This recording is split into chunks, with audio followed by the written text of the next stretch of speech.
China കൂട്ടുകെട്ടിന്റെ ശക്തി കൂടുതൽ കരുത്താർജിക്കുന്നു എന്ന് തെളിയിക്കുന്നതാണ് ചൈനയുടെ സമീപകാല പ്രസ്താവനകൾ. ഇന്ത്യ പാക് സംഘർഷത്തിൽ ചൈന മധ്യസ്ഥ വഹിച്ചു എന്ന അവകാശവാദം അംഗീകരിച്ചിരിക്കുകയാണ് പാകിസ്ഥാൻ.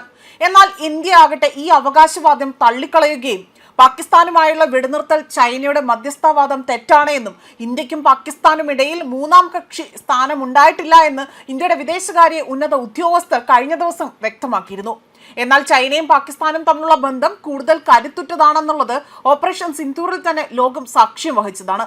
ആയതിനാൽ തന്നെയാണ് ഇപ്പോൾ ചൈനയാകട്ടെ ഇത്തരത്തിലൊരു അവകാശവാദം നടത്തുകയും എന്നാൽ അത് തെല്ലല്ലാതെ തന്നെ പാകിസ്ഥാൻ അതിനെ നിഷേധിക്കാതെ അതിനെ അംഗീകരിക്കുകയും ചെയ്തിരിക്കുന്നത്.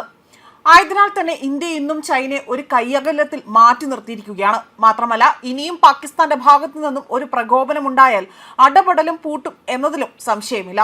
പാക് വിദേശകാര്യ വക്താവായ താഹിർ ആൻഡ്രബിയാണ് ഇപ്പോൾ ചൈനീസ് അവകാശവാദത്തെ അംഗീകരിച്ചുകൊണ്ട് രംഗത്ത് വന്നിരിക്കുന്നത്.